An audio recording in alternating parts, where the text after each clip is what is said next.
trabalho muito bem feito. E o prêmio veio que o Clauber hoje é nosso coordenador técnico. Aproveitou a oportunidade que teve, agarrou com unhas e dentes, se dedicou, trabalhou muito e hoje ele é nosso coordenador técnico. E ao longo, desde esse dia que ele chegou lá na sala, entregando o currículo até o dia de hoje, a gente vem trocando muitas histórias, muitas informações sobre o Botafogo. E ele tem histórias incríveis que ele vai contar hoje aqui para vocês. Bom dia a todos. É claro que aquele dia eu subi atrás de uma oportunidade, mas eu também estava atrás de dinheiro, estava feia a coisa. Eu queria dizer que é um prazer imenso estar aqui, poder falar para todos vocês e dizer de antemão que hoje é o ápice, e eu atingi o ápice. Eu pensei que ser coordenador técnico do Botafogo já tivesse alcançado isso, mas poder contar a minha história, poder contar tudo que eu passei dentro do clube para vocês, tanto a história de jogador, como agora que eu vivo aqui no estado, é algo que eu jamais imaginei. Eu tenho certeza que conforme eu for contando as histórias, vocês vão se imaginar nelas e vão ver também que a dificuldade que vocês têm hoje são mínimas perto das que a gente tinha em Marechal Hermes. A outra situação, eu não estou aqui para denegrir a imagem de diretorias anteriores, de presidentes anteriores. Eu quero sim contar a minha história, contar o que eu passei dentro do clube, e essa história calhou de ser na gestão dessas pessoas. E procurar enfatizar, é claro, que foi mudado na atual gestão. Ele não, o rapaz da seleção esteve aqui, trouxe pessoalmente em mãos a convocação, você está convocado.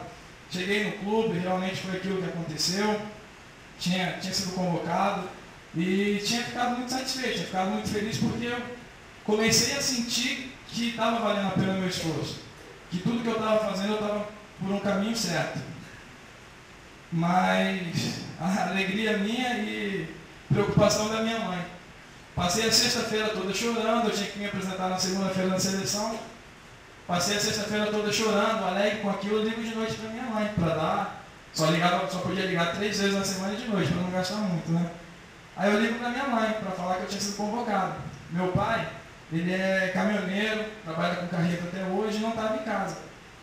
Aí eu liguei para minha mãe chorando, falei, mãe, fui convocado para a seleção, vou me apresentar na segunda-feira, lá vai ser bacana, Granja Comari, outra vida, e contando esse monte de história para ela. De repente ela ficou meio muda no telefone, eu falei, desmaiou, tá feliz, né? De repente ela responde para mim, se eu fosse você, eu esperava um pouco. Então, mas esperava o quê, mãe? Esse lance de você trocar de time agora, seu pai pode ficar bravo com você. Mas depois meu pai foi informado soube de toda a situação e foi muito bacana. Mas nesse período, pode passar, são 3 fotos.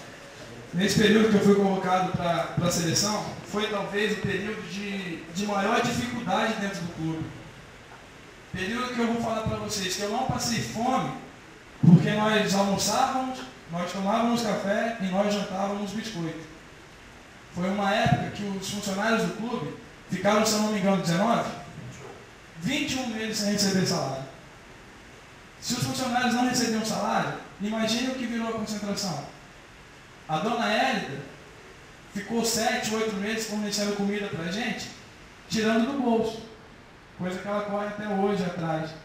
E, assim, era surreal acreditar que aquilo acontecesse.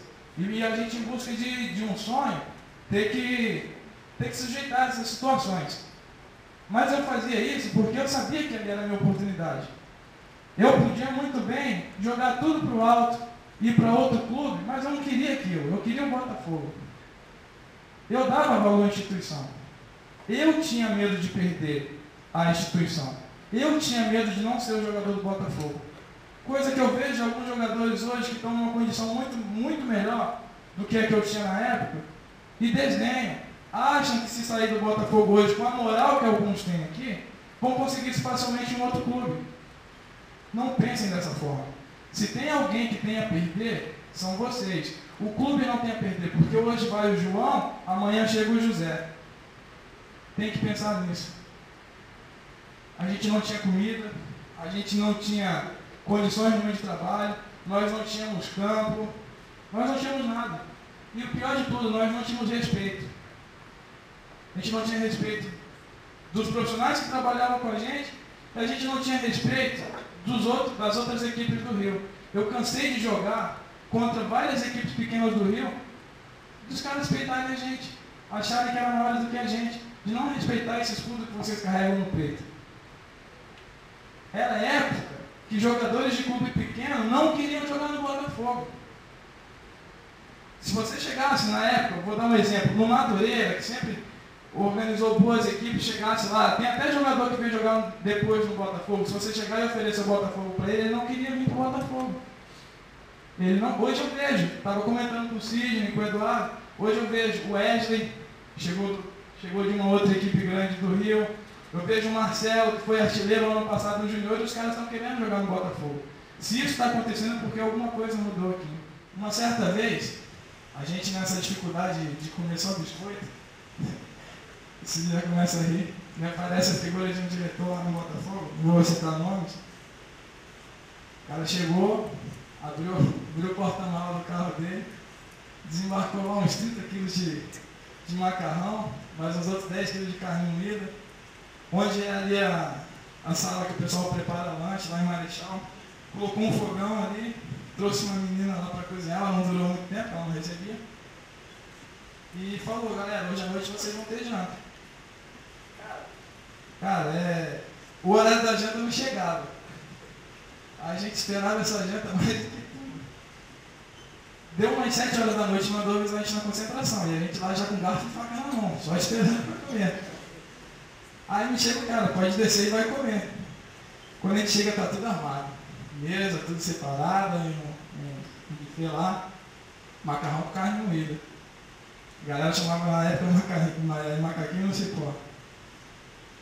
Quando a gente botou o prato, esse diretor falava pra gente: coloca o prato, podem sentar à mesa, mas não comam. Porra, quase um mês comendo biscoito, mas com uma carne moída na minha frente, eu doido pra dar uma garfada, tem que esperar o cara falar comigo. Eu não aguentava, dava uma picadinha aqui, botava um macarrãozinho daquele. Aí de repente o cara pediu para que todo mundo levantasse e falou bem assim: poucas foram as pessoas que fizeram isso por vocês, mas já que eu fiz, levanta, bate palma e grita meu nome. O que eu fiz? Bati palma, gritei o nome e ainda dei 3 pulos na minha cadeira, porque eu queria comer macarrão com carne moída. Eu ia comer macarrão com carne moída. Para vocês verem, hoje são vários atletas que têm condições de se alimentar no clube, tanto em Marechal quanto em Caio Martins. A gente ainda vê alguém murmurando, reclamando, que sabe, talvez não seja a condição ideal, mas está tendo, gente. E outra, vocês nem na concentração moram.